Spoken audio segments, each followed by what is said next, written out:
In just a few moments we begin our hour of comedy. Before we do, I would just mention a couple of things which are not altogether dissociated from comedy. What are you doing perhaps this Tuesday evening? Well, if you're free and you live fairly near central London, then you might like to see Radio 1's free adult comedy show. The details are, it's called The Mary Whitehouse Experience. It is, as I say, this Tuesday evening, 9:15, at the Paris studio, which is in Lower Regent Street near Piccadilly Circus. Remember, it is an adult show. It's very funny. 9:15 Tuesday, the Paris Studios, Lower Regent Street. It's free, and you don't need a ticket. And 10 Years with Maggie. There's a tribute to 10 glorious years from Radio 4's Weekending team, available now on a double cassette pack.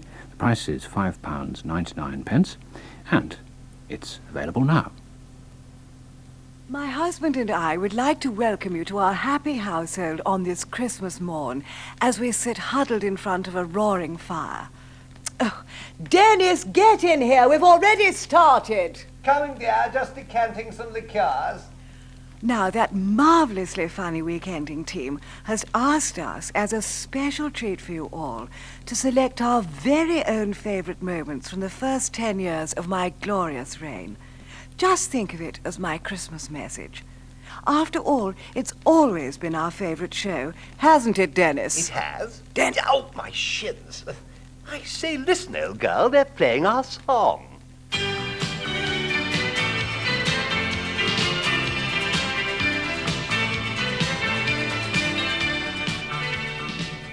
Maggie's 10-Year Turkey.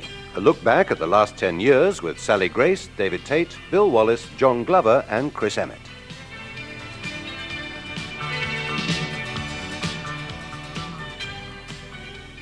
Are you sitting comfortably? No? Then I'll begin. Now, what I love most about Christmas are the quaint old traditions.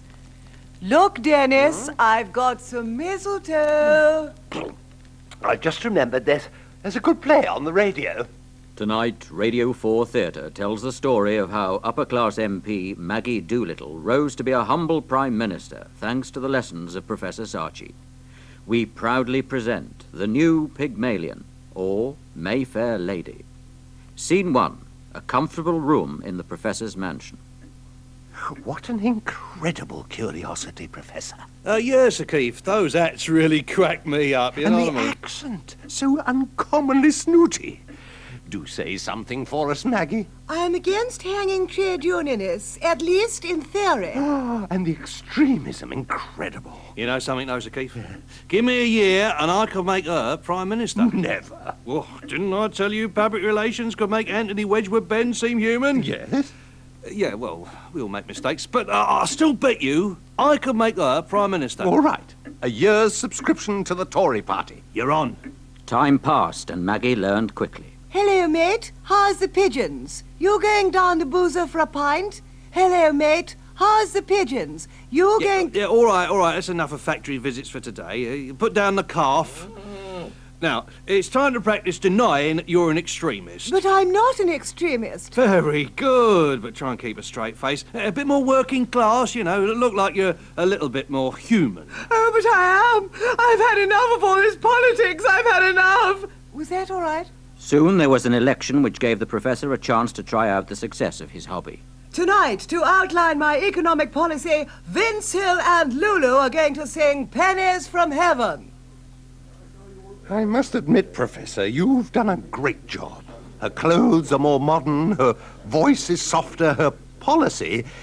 In fact, I'm not sure what her policy is. Yeah, you see, I've succeeded there as well. Telling people what her policies are could lose any election. And you know, she does seem so spontaneous. Yeah, took me months working on that. But, Professor, don't you have any qualms selling her like soap powder? Have you seen the profits Lever Brothers are making? A week later, the bet was decided. Well, do I win, Sir Keith? You do indeed, Professor.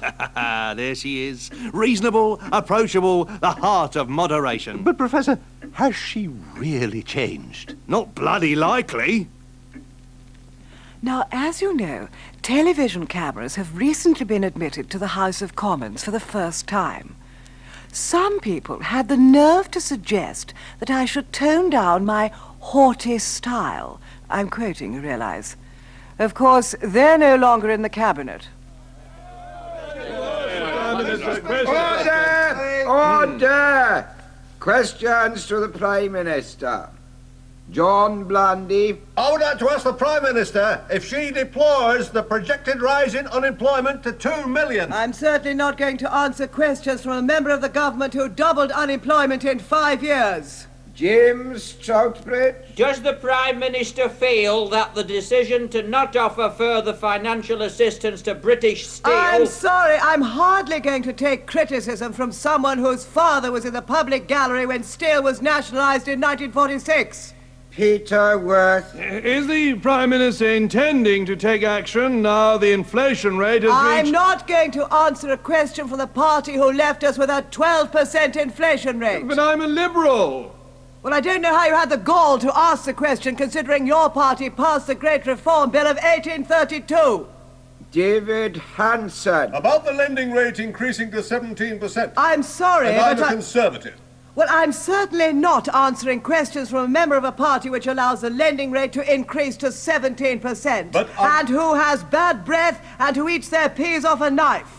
End of questions to the Prime Minister. And I'm certainly not being told to sit down by some little jerk with a wig sitting in a big chair. Ah, welcome back. You've just caught Dennis and me stringing up our Christmas cards. It was David Waddington's idea, you know. I say, Elfing, what's this one? Yes? Got a hooded figure disappearing down the chimney. Doesn't look much like Santa, though. Oh, yes, that's my season's greetings from the SAS. We sure deserve this drink. Ah, yeah, everyone out of that Emmett here makes you feel real good, eh? Oh, damn, I hope it's not one of those podgy boozers from Fleet Street. Oh, hello. Willie Whitelaw here. I suppose 1 out of 2's not bad. Hold it a moment, sir, will you, while we put on the balaclavas? I just called in to congratulate you chaps. I think between us we did an excellent job. Yeah. Look, come in. Of course, I've been in charge for all 8 days. 6 days, sir. 6 days, yes. Tricky fellows, these Iraqis. Iranians. Yes, Iranians. Now, if you just let me stand in the middle while these chaps take the photos, and perhaps, would you let me have this empty lager can as a souvenir? Oh, yeah, sure, And sure. maybe you'd autograph it. Anonymously, of course. I'll get it. Hello, the Prime Minister here. Of course, I've been personally in charge of the operation for all 10 days. Come in. And you've done an absolutely wonderful job. Yes, an absolutely tremendous, wonderful job. Hello there. Of course, I'd have been personally in charge of the operation if I'd been Prime Minister. For all 15 days? Exactly. Now, I've got Merlin Rees and the Shadow Cabinet out there, so I'll get them to form an orderly queue with junior ministers at the back. Come on, lads. Well, if you take the photo of me and the Cabinet first... perhaps, yeah. Yeah, I'll get it. Okay. Can I keep this bootlace of yours as a memento? Yeah, sure. Hello. Yeah, thank you, President Carter. Look, I want a bootlace as well, then. Really, all 21 days? Look, come on in. Backbenchers over there. Central office by the radio. Well, actually, I think Iran's a bit far for us to go, but thanks for the offer, sir. Bye. Yes, and wait till when there's a Labour government, so we get some of the credit next time. What's up now? Hey, you're not going to believe this, but there's this little guy with a long white beard and an Iranian accent. At this time of year, our heart always goes out to those less fortunate. In particular, those unable to afford a proper Christmas. Nurses, teachers... Homeowners, ambulance. And, of course, the unemployed, whose plight has touched me so deeply, as I believe our party has always been at pains to point out. And now a Conservative Party broadcast explaining their position on unemployment. Oh, dear. Still, never mind, eh? That was a Conservative Party broadcast explaining their position on unemployment. Now, I'm so pleased to be presenting this show to you in front of a roaring fire, as it revives fond memories of a series of fireside chats I gave in the early 80s. I particularly remember the one I gave in front of a burning building in Brixton. Good evening.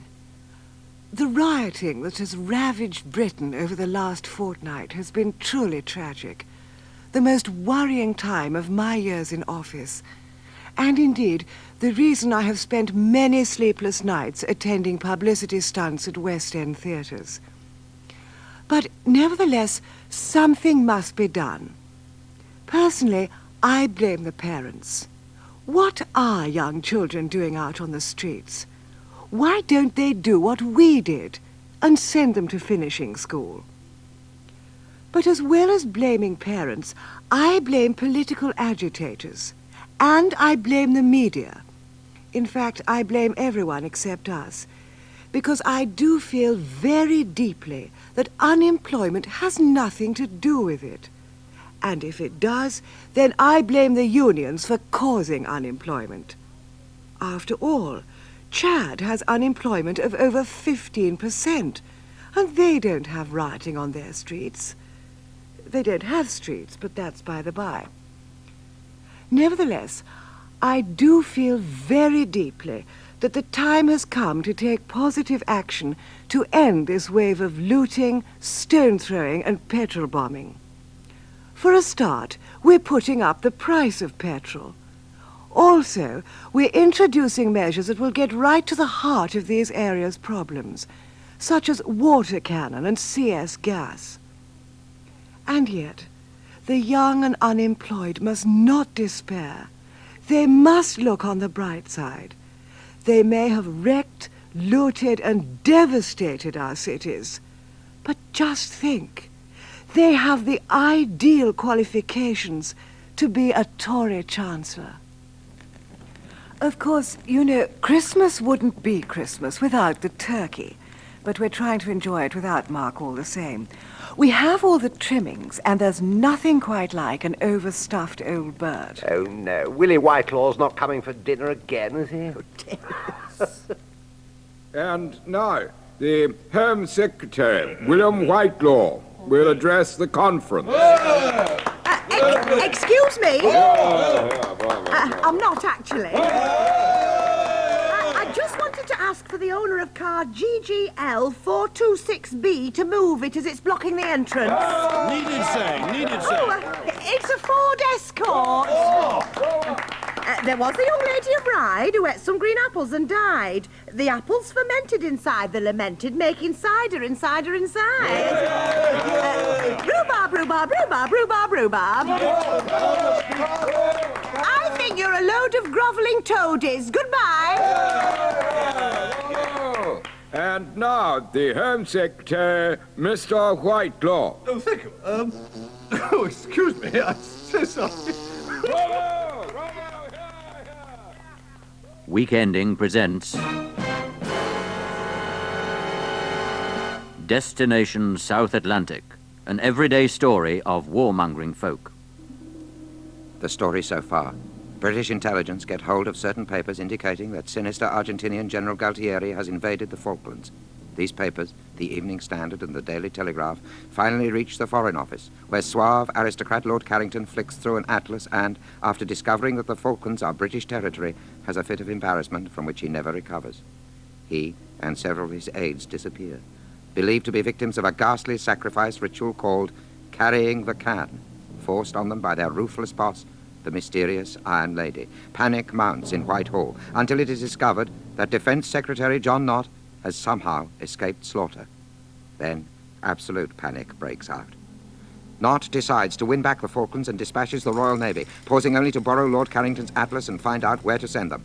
Meanwhile, Al Haig, right-hand man of Wild West hero Ronnie Reagan, a close friend of the Iron Lady, flies to London, then Buenos Aires, then London again, trying to patch up the feud, but he makes little headway. No one can understand a word he says. Now, Galtieri, well-known scourge of communism and man of integrity, gets backing from Russia, while the Iron Lady condemns Galtieri as a fascist dictator and receives support from a renowned bunch of anti-fascists, the Chilean junta. Meanwhile, Ossie Ardiles returns from London, revealing evidence that the British will attack in 442 formation, and penguins in Regent's Park Zoo send food parcels to their relations in the Falklands, now renamed the Malvinas. The Post Office is confused. Can General Galtieri use the crisis to divert attention away from his disastrous internal policies? Or will the Iron Lady beat him to it? Will she save her face? Don't miss the next thrilling installment of Destination South Atlantic. Spring 1982, the Falklands. Christmas came early for me that year. The whole nation pulled together. I worked as one. I say, listen, old stick, carol singers. Let's go to the window. Now shove off. Don't you know it's Christmas? Oh, it's cold. Throw another log on the fire, Dennis. Log, let me see. Logs. Hermes. Invincible. Conqueror. Yes, that should burn well. Whoopee! It's War Week in your explosive sun. Competition time. See if you can think up new names for the grotty gauchos before the task force makes hash of the corned beef cowboys and win a sun bulletproof t-shirt. Have you got what it takes to be a super slick, slimy Dago Slayer? Find out in our Sun Knockout Quiz. Play Jingo Bingo. This week's prize, £30,000 of high explosive to be dropped on an Argy of your choice. And on page 3, blonde bombshell Belinda can't wait to get among the Argies. But don't worry, fellas, she's no Junter's Judy. She's a Polaris missile, all primed up to create a few vibrations in Buenos Aires. And the Sun says, lynch those lily-livered Labourites, quit cackling about compromise, and kill the Quislings. Centre page special. While we're at it, which wops want wasting next?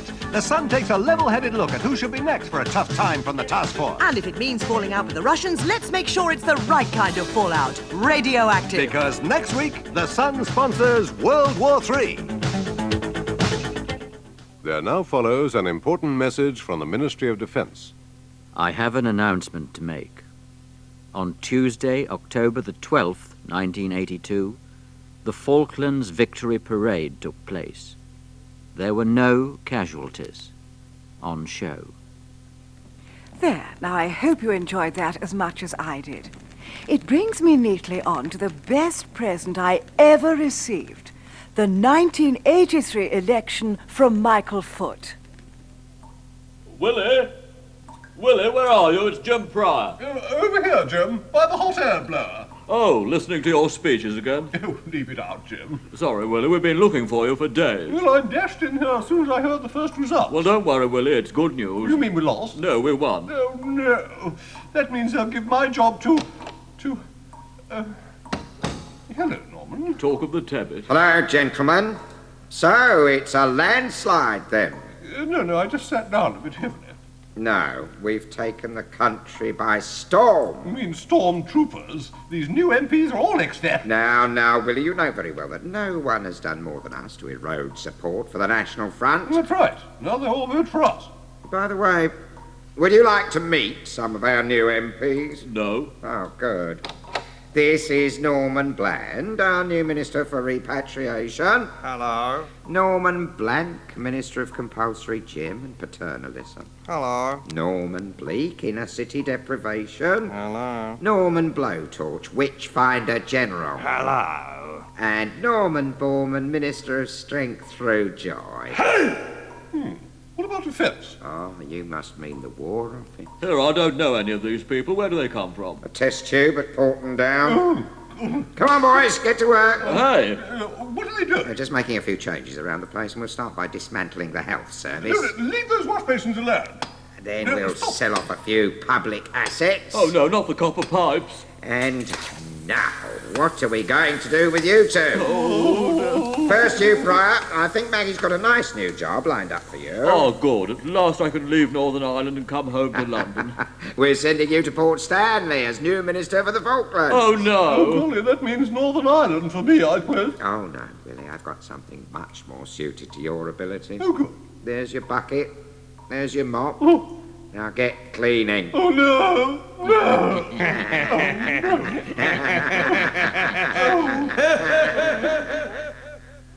It's no good, Dennis. I can't wait any longer. Let's open some of the presents from our friends. Yeah. Oh. Well, let's just open our presents then. Righto, Bagsy, me first. All right.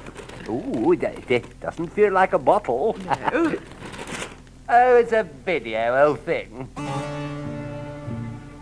Coming soon from United Conservatives in association with Metro-Goldwyn-Mail on Wednesday. The Evil Ted. From the people that brought you Danger, XPM, and In the Heath of the Night, a new horror to chill your wine. The Evil Ted. The story of one man's treachery, disloyalty, responsibility for World War II. And anything else we can accuse him of. Starring Ted Heath as the sailor who fell from grace. With full supporting cast of 12 rebel Tories no one's ever heard of. Gasp as Ted leads his gang on a desperate raid on the government's credibility. Scream as they make their epic escape to the opposition lobby. Yawn as the pundits realize that no one could care less. More backbiting than the dogs of war. A bigger government majority than 2001. The evil Ted. In London now and all over before anyone notices. Certificate double chin. If this doesn't scare you, you're probably already red.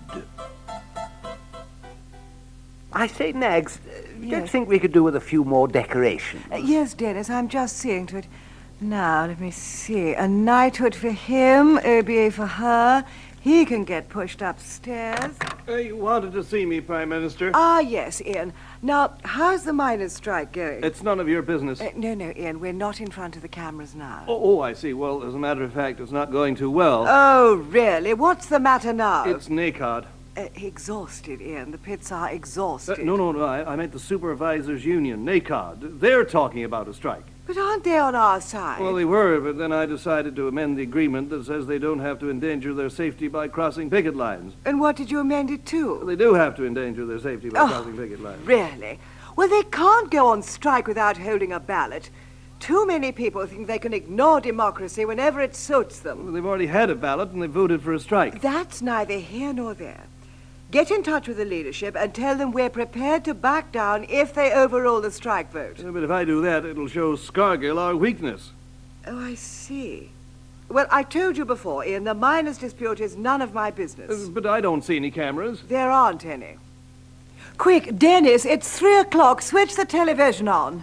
And now on BBC One, the Queen's Christmas message to the Commonwealth. Oh, blast. We've missed the Hello, Hello Christmas special.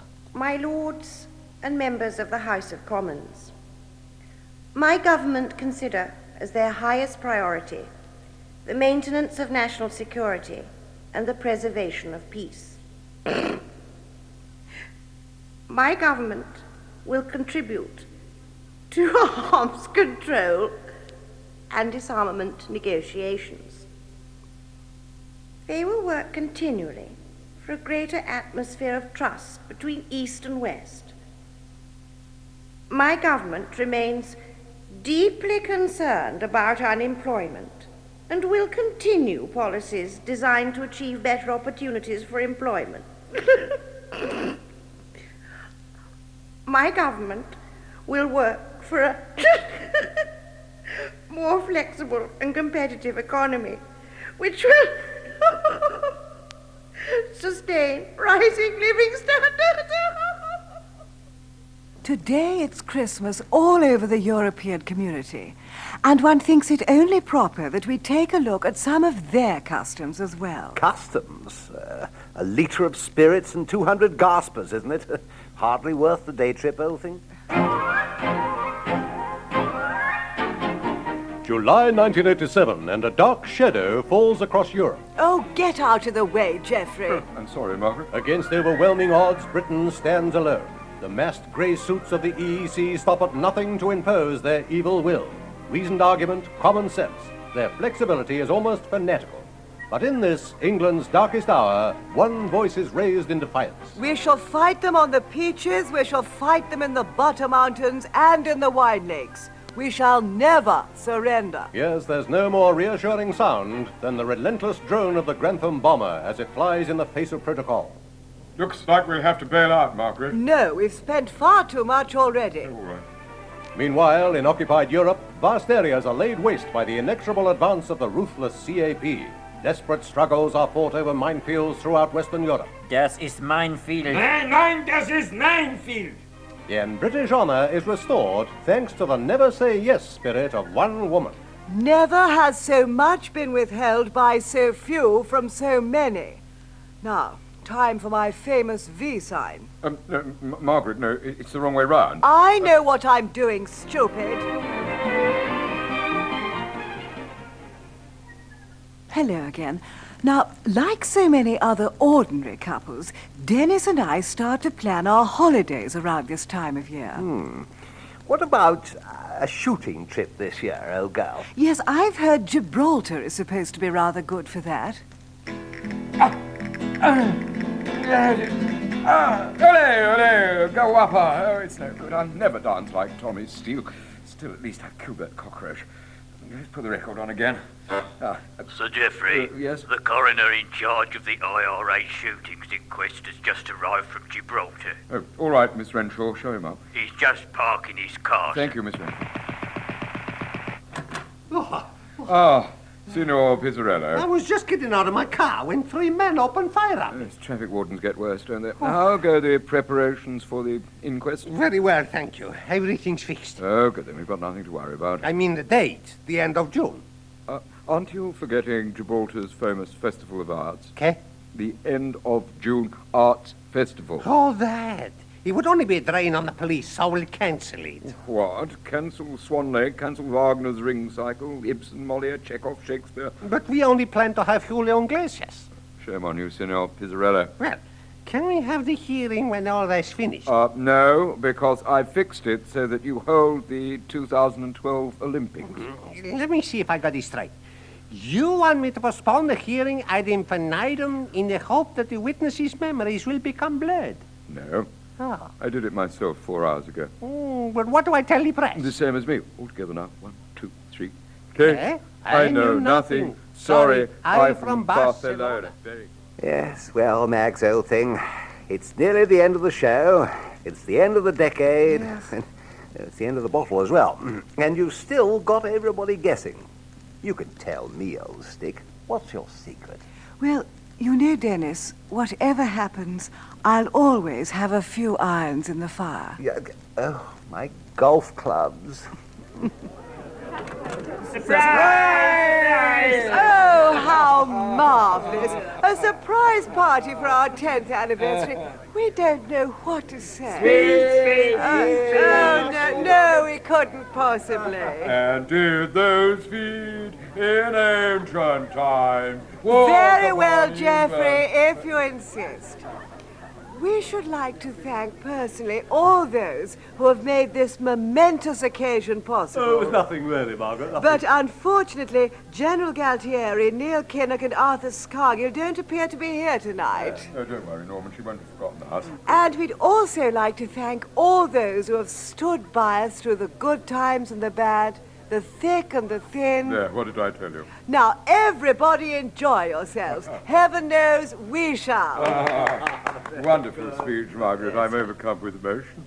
Here are some messages from those who unfortunately couldn't attend tonight. Oh, how kind. Let me see now.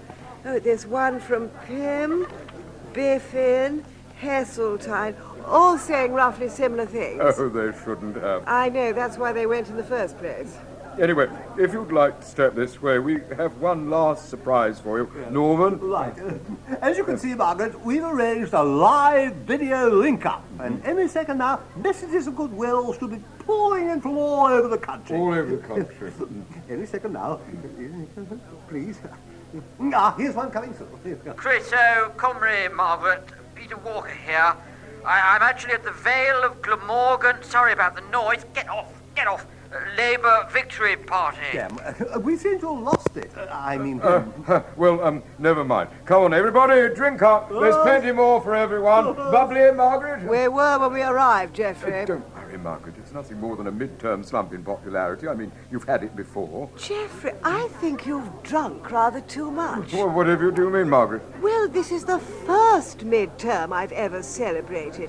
Oh, by the way, did I show you this marvelous anniversary gift from Dennis? No. I believe it's called an eternity ring.